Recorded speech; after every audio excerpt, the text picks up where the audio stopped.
Kalau sudah berkah pasti cukup. Tapi kalau kagak berkah, masya Allah, masih kurang saja. Nah itu makanya dalam kitab Jawharul Tauhid dijelaskan bahwa ikhlas itu ada 3 tingkatan. Yang pertama ikhlas adna, ikhlas wusta, dan ikhlas kuliah. Nah, kita sholat, usolli fardhu asri arba rakaatin, misalnya makmuman lillahi ta'ala. Nah itu kalau sudah lillahi ta'ala berarti kita sholat bukan ngarepin pahala, karena Allah. Sama orang yang ada di Kopas Ranggan, kalau sudah benar-benar lillahi ta'ala, mau ada Pak Masna, mau ada Pak Andi, mau ada apa yang lain, bodo amat, gak ada. Karena yang dilihat adalah Allah. Nah ketika kita bekerja niatnya seperti itu, maka itu yang disebut dengan ibadah. Jadi ibadah itu bukan sholat doang ya. Ketika niat kita lillahi ta'ala, berarti kita kerja karena Allah. Rezeki mampu udah ada bagiannya. Di udah kayak apa juga kalau bukan bagian itu bakal. Betul. Nah makanya rezeki itu urusannya sama umur. Ya sekarang lagi ngetren itu orang divaksin mati. Emang waktunya mati, bukannya karena divaksin. Itu nggak ada. Kenapa? Wa ma min dabbatin illa Allah rizquha. Semua makhluk yang melata di bumi ini aku tanggung rezekinya, kata Allah. Maka ketika rezeki kita masih ada, maka kita pasti masih hidup. Maaf, ada tetangga kita di Balek, tahu Balek ya? Di Balek 10 tahun berak di situ, maaf, minum, makan, semua di situ, nggak mati-mati. Karena rezekinya masih ada. Tapi tetangga kita sehat, lagi main bola mati, Basuki main futsal mati. Betul? Nah iya, karena apa? Rezekinya habis. Kalau orang rezekinya habis pasti mati. Kalau orang hidup nggak dikasih rezeki, Allah zalim. Tuh, makanya rezeki itu ditanggung oleh Allah. Maka di dalam bekerja ikhlas itu nomor 1. Ya, nah, memang kita 1 tahun setengah gara-gara COVID. Tapi tidak ada sesuatu yang Allah turunkan ke muka bumi tidak ada hikmah. Hikmah yang termahal corona. Biasanya kan tanda-tanda orang corona, orang gak bisa nyium, hilang penciuman.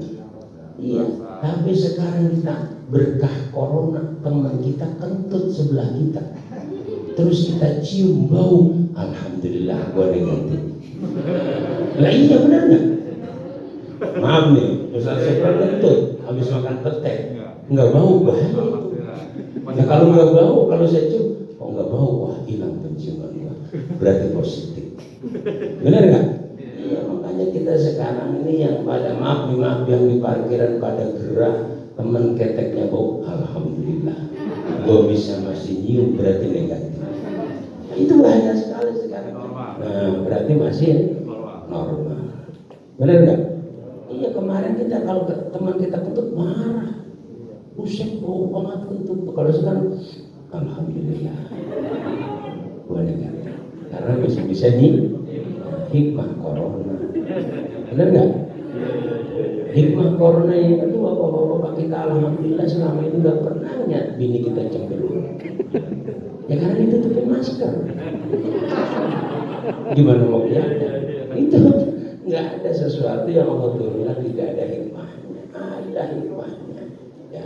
Salah satu hikmah yang termahal dari mulai corona sampai saat ini, ya para ulama itu yang wafat 700 orang, bahkan lebih ditambah sekarang. Dokter sudah hampir 200-an yang meninggal. Artinya apa? Ini mengingatkan kepada kita, ya bahwasanya dunia ini sebentar sekali. Maka Imam Syafi'i mengatakan ad-dunya sa'atun faj'alha ta'atun. Dunia ini hanya sesaat, faj'alha ta'atun. Jadilah kamu di dunia taat. Ya, beliau Pak Hanim selalu mendengung-dengungkan ayo sholat, ayo sholat. Kalau beliau sudah mendengungkan begini, besok beliau sebagai pimpinan enggak dimintai pertanggungjawaban. Ya Allah, saya sudah suruh anggota ataupun pegawai pemasaran untuk sholat, enggak dituntut, kecuali Pak Hanim kagak nyuruh-nyuruh. Besok Bapak Ibu bisa nuntut. Kenapa? Pak Hanim pimpinan. Kullukum ra'in wa kullukum mas'ulun an ra'iyati. Setiap kamu pemimpin dan akan dimintai pertanggungjawaban. Nah, beliau setiap sambutan saya juga selalu mengingatkan kepada Bapak Ibu, ayo ibadah, ayo taat. Kemana lagi? Ya Habib meninggal, ini barokah kita. Artinya kita harus mengingat pada saatnya kita pun akan memenuhi panggilan. Namun kita harus persiapkan. Nah, salah satu yang disampaikan beliau, bagaimana Kopas Keranggan ini bukan hanya mencari dunia, bukan hanya Kopas Keranggan ini sebagai ladang dunia, tapi bagaimana Kopas Keranggan ini adalah mazra'atul akhirat, ladang kita buat nyari akhirat. Maka Imam Hasan, ya, Imam Ahmad bin Hasan Al-Attas dalam kitab Manhajus Sawi, beliau mengatakan ad-dunya daru amalin wa taklifin. Dunia, ya, kalau kita ngomongin dunia, dana ya dulu dunia, artinya dekat, bentaran banget. Hidup di dunia bentaran. Sekarang cari di Keranggan yang umurnya lebih 100. Ada berapa? Udah gak ada lagi orang. Artinya apa? Hidup sebentar sekali hidup kita di dunia. Nah, maka Imam Ahmad mengatakan bahwasannya dunia daru amalin wa taklifin. Dunia ini tempat kita beramal dan tempat kita dituntut. Kita dituntut di dunia. Dituntut apa? Dituntut taat, dituntut sholat, dituntut puasa. Berkata Pak Hanim tadi, yang tahu kita puasa ya Allah. Jangankan guru kita, bapak kita, orang tua kita bisa kita bohongi. Orang Keranggan ke belakang, nekuk di kendi, keluar kletat, sama-sama puasa. Dalam segayung udah masuk. Yang tahu cuma Allah. Nah itu ya. Jadi dunia ini tempat kita beramal dan tempat kita dituntut. Maka ada bahasa dalam fikih kita dikatakan mukallaf. Orang mukallaf adalah orang yang kena taklif, orang yang sudah waktunya dituntut ya untuk sholat, zakat, puasa, haji, ya kan? Sekarang haji udah 2 tahun nggak ada haji. Iya, Kopas Keranggan baru getol-getol yang ada umroh di stop. Iya, sekarang umrohnya kok Pondok Gede aja. Nah, puterin Ka'bah, pulang lagi udah. Macam masa mesti. 2 tahun kemarin belum pada berangkat lagi. Nah ini kan, nah itu artinya apa? Kita baru COVID saja sudah menghalang kita untuk sampai ke Mekah. Maka ini sebuah peringatan mumpung, ya, mumpung kita masih diberi umur, kita minta umur yang barokah. Ini kata. Yang kedua dikatakan wal barzah. Barzah itu artinya kuburan. Kuburan itu dikatakan daru amalin la taklifin. Ya, kubur itu adalah tempat kita menerima amal. Bapak-bapak yang sudah beramal sama yatim-yatim, besok ketika bapak mati, bapak sudah wafat, ini masih menerima amalnya. Ya, masjid yang pernah bapak sumbang itu yang disebut sedekahul jariyah, masih menerima amalnya. Ini yang disebut barzah daru amalin la taklifin. Kita di kuburan tidak ada taklif, nggak ada kita di kuburan disuruh sembahyang, disuruh sholat, nggak ada. Apalagi di kuburan disuruh umroh, nggak ada. Ya, kita cuma tinggal menunggu amal perbuatan kita. 1, sedekah jariyah. 2, ilmu yang bermanfaat. Yang 3, waladun sholih, anak yang soleh yang berdoa buat orang tuanya. Ketika kita sudah di kuburan, kita sudah nggak bisa beramal, tapi masih ada amal tinggalan kita. Sedekah jariyah, ibu bapak pernah nyumbang ke masjid mana? Pernah nyumbang ke pesantren mana? Pernah nyumbang ke majelis taklim mana? Selama itu digunakan, ini ngalir terus ke kuburan bapak ibu. Ini yang disebut sedekah jariyah. memang tidak terasa seperti saat ini nih ya, Kopas Keranggan ngadain muharoman dengan santunan aman anak yatim. Memang itu diperintahkan. Ketika lama khalaqallahul jannah, ketika Allah menciptakan surga,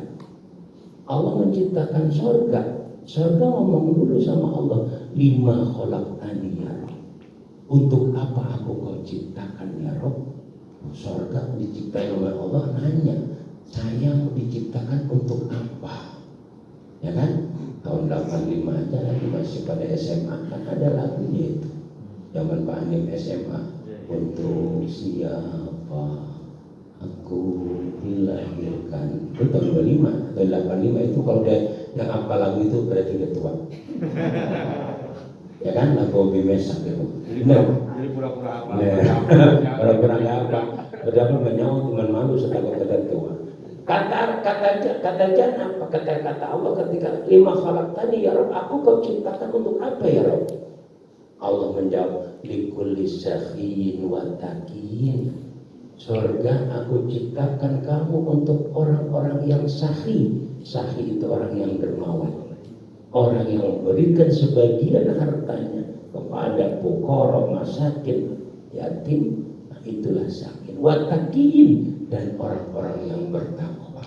Pun demikian, ketika Allah menciptakan neraka juga ngomong, lima khalaqtani ya Rabb, aku kau ciptakan untuk apa?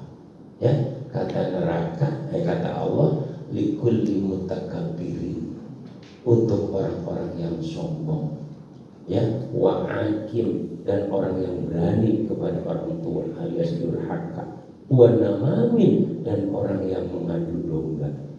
Nah, ini biasa nih, ntar kalau udah dikit lagi pilpres terus saya dua-duaan. Baik-baik, jangan sampai Kopas Keranggan berantem gara-gara pilpres. Pilpresnya sudah, kita masih musuh-musuhan aja. Iya, yang terjadi kemarin, Pak Jokowi udah ngopi sama Pak Prabowo, lah kita di bawah masih umat, masih berantem, kagak nanya untungnya apa. Nah, benar nggak? Bego-begonya orang itu pilpres udah sudah, pilkada udah sudah, sama tetangga belum nanya. Bego-begonya orang. Sudahan sekarang Sandi jadi menteri, lah itu pada aku rel 3-3. Kita tetangga belum juga nanya. Insya Allah, bego-begonya orang. Ya, jadi neraka aku ciptakan untuk orang-orang yang sombong. Kenapa tidak ada yang satu pun kita sombongkan? Karena semua adalah titipan Allah. Harta titipan, istri, anak titipan, sampai napas kita juga titipan. Makanya kemarin COVID, ya Allah, apa yang dikatakan Pak Alim, merutuk kayak kembang durian. Lah tahlil sampai bingung, sini mati, situ mati, lebaran apa gitu. Ya tahlil itu Masya Allah, di kampung saya itu tetangga mati. Jangan sedih, jam 7 abangnya mati, jam 7 pagi, jam 8 malam abangnya. Tuh terjadi. Artinya apa Bapak Ibu? Ayo, dunia ini sesaat. Bagaimana Kopas Keranggan ini bukan ladang kita buat dunia doang, tapi ladang kita buat akhirat. Jadi kita dapat dunianya, dapat akhiratnya dapat. Jadi saya berharap jangan kayak kita, Pak Ustadz Sukron tiap bulan ngaji, pegawai Kopas Keranggan masih meleho, nanti meleho. Ya artinya sholatnya masih belum diperhatikan. Monggo. Jadi gitu. Kenapa? Pak Anim sudah selesai tugas. Kenapa? Sudah menyuruh guru kita Pak Ustadz Sukron menyampaikan ilmu, tinggal ngamalin. Beliau bisa aman. Ketika dibikin pertanggungjawaban, agak malaikat udah suruh dia. Ya kan gue kali surga itu di neraka ya barin baik. Ya hati-hati. Jadi bagaimana Kopas Keranggan kita jadikan mazroatul akhirat. Nah selanjutnya kata Imam Ahmad, wal akhirat, ya, wal akhirat itu darul jaza, la taklifin wal amalin. Akhirat itu adalah tempat kita dibalas. Tidak ada amal, tidak ada tuntutan. Kita tinggal menerima balasan apa yang kita lakukan di dunia. Dan ingat, kita semua ini bakal pulang kampung. Orang siapa kata kampung kita Keranggan? Bukan. Kampung kita akhirat. Rumah kita sejati adalah surga. Keranggan mah ini bukan tempat kita atau rumah atau kampung kita, tapi perantau. Karena kita adalah ahli akhirat. Dunia tempat kita merantau. Sekarang saya mau tanya nih Pak, sama orang Jawa. Mas Tri. Yang orang Jawa, pasti kan? Nah, orang Jawa, Patri ini dari Jawa merantau ke Jakarta, ke Bekasi sini. Ketika pulang coba dah, apa baik dibawa? Nah iya, namanya pulang kampung, apa kok dibawa? Tapi alhamdulillah berkat COVID orang Jawa bener. Kenapa? Saya katakan bener. Orang Jawa biasanya kalau mau lebaran, seminggu belum lebaran dia pulang. Padahal dosanya di Keranggan. Minta maaf-maafnya di kampung. Makanya barokahnya COVID orang Jawa bener minta maaf di Keranggan, bikin dosa di Keranggan, minta maaf di Keranggan. Coba kalau kagak ada COVID, seminggu sebelum lebaran pada balik, dosanya ketinggalan di Keranggan. Ngapain Patri ya, jangan marah nih. Nah, itu. Artinya apa? Patri ini apa? Kalau yang namanya orang merantau tuh gigih. Nah kita juga merantau di dunia harus gigih. Kita siapin bahwa kita akan pulang kampung. Pulang kampung kita jauh banget dari alam kubur. Ya, yaumul ba'as dibangkitkan kita. Setelah yaumul ba'as, yaumil mahsyar dikumpulkan kita di padang mahsyar. Ya, padang yang sangat luas, tidak ada gundukannya sama sekali, putih. Di situ kita berkumpul tanpa sehelai pakaian pun. Orang mati semua kembali utuh. Dulu kan bapak-bapak kita, Pak yang pernah disunat tuh, nah besok balik lagi tuh sunat kita, nutup lagi. Kalau ada yang bilang, emang bisa? Gue jotos. Ini kerjaan Allah, udah gak ditanyain.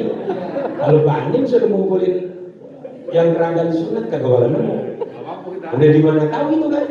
Jadi ketika kita disunat, besok ketika yaumil ba'as itu balik lagi. Semua Pak ditutup lagi tuh. Ya, apa yang pernah kita disunat oleh semua utuh, kita akan bertanggung jawab. Setelah yaumul mahsyar, di padang mahsyar lah yang kita mencari syafaat. Minta kepada Nabi, tidak ada yang bisa membuka syafaat sebelum Rasulullah. Minta Nabi Adam, kata Nabi Adam, aku bukan ahli syafaat. Minta Nabi Ibrahim, aku bukan ahli syafaat. Setelah ke Rasulullah, baru nabi-nabi yang lain bisa memberikan syafaat. Tuh, panjang habis yaumil mahsyar, yaumil hisab. Yaumil mizan, yaumul sirat, baru tuh neraka surga. Jadi panjang. Besok kita mudik. Kalau Pak Terima timbang ke Jawa Tengah, timbang berapa daerah yang dilewati, besok kita panjang.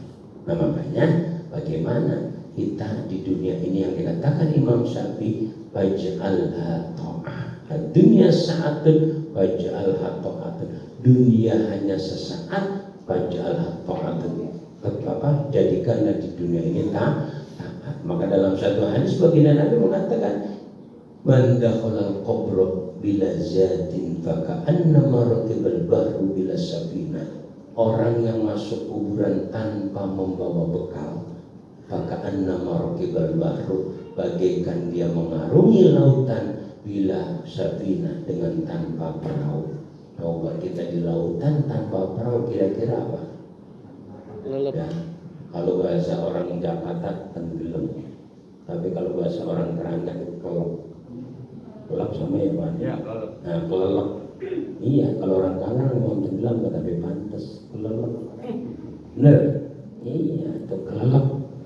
Tenggelam karena kita tidak punya apa? Tidak punya amal soleh.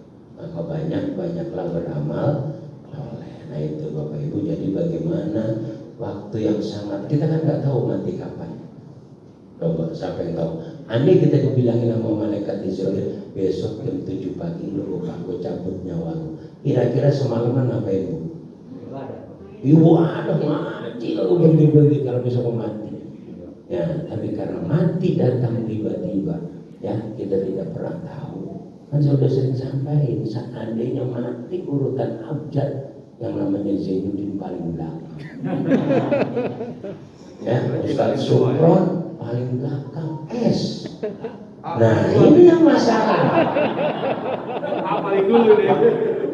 Ini aneh. Nah itu masalahnya. Kalau seandainya mati pakai abjad, makanya tidak ada baida jalurun yastaghfiruna sa'ata wala yastaghfirun. Ya itu saja karena nanti kita mau selamatan dan keburu maghrib ya, saya cukupkan sampai sini. Mudah-mudahan kita bulan-bulan seterusnya masih ngaji lagi ya, kita ngaji lagi. Bismillah, tetap ikhtiar dengan memakai masker harus, doa juga harus. Jadi usaha kita dohir usaha, batin juga usaha. Kenapa? Pelan-pelan Allah ingetin, karena tidak mungkin kiamat datang ujuk-ujuk dikasih tanda-tandanya dulu. Ya, kata baginda Rasul, inna min asratis sa'ah ayyurfa'al ilmu bimautil ulama. Salah satu tanda dari kiamat adalah Allah mengangkat ilmu dengan mematikan para ulama. Ini udah 700 para kiai dan habaib selama 1,5 tahun gara-gara pandemi. Nah, berarti kan sudah diberi tanda-tanda. Tapi kapan kiamat nggak ada yang tahu. Cuma yang jelas kiamat itu jatuh hari Jumat. Pasti jatuh hari Jumat, mana nggak tahu Jumatnya kapan. Besok. Kalau Jumat besok ya siap-siap. Jadi cuma dibilang Jumat, cuma nggak tahu Jumat kapan. Nah, makanya kita mumpung masih diberikan umur, kita gunakan buat ibadah. Ingat tadi itu ya, niat di keranggan ini atau di kompas keranggan ini, bismillah saya niatnya ngabdi. Jangan niat kerja mah capek. Kalau niat kerja yang bayar Pak Anim, tapi kalau niat ngabdi yang bayar Allah, ditambahin sama Pak Anim. Tuh, enakan mana? dunia akhirat. Dunia akhirat. Makanya tajdid dunia ini kan tahun baru nih. Nah, kembali niatnya. Tajdid dunia, perbaharui niatnya. Saya niat di Kompas Keranggan pengen mengabdikan diri saya buat masyarakat Keranggan. Udah, selebihnya urusan Allah. Ntar bu yang gerakin hati Pak Anim memang siapa? Gak mungkin istrinya, gak mungkin anaknya, Allah. Pak Anim digerakin sama Allah. Oh no, si Anu rajin banget, tambahin gajinya. Itu mau urusan Allah. Tinggal ibu yang berdoa ya. Nah ya, itu saja. Mudah-mudahan kita selalu diberi kesehatan oleh Allah Subhanahu wa taala. Waktu yang tinggal sebentar lagi, sisa umur yang kita diberikan Allah, benar-benar kita manfaatin. Bismillah ya, saya mengajak kepada bagaimana Kompas Keranggan bukan hanya hebat di dalam masalah keorganisasian, tapi urusan akhiratnya juga top. Amin ya rabbal alamin. Dengan segala kekurangan mohon dimaafkan akhiran. Allahumma fiqil aqwam min thariq. Assalamualaikum warahmatullahi wabarakatuh.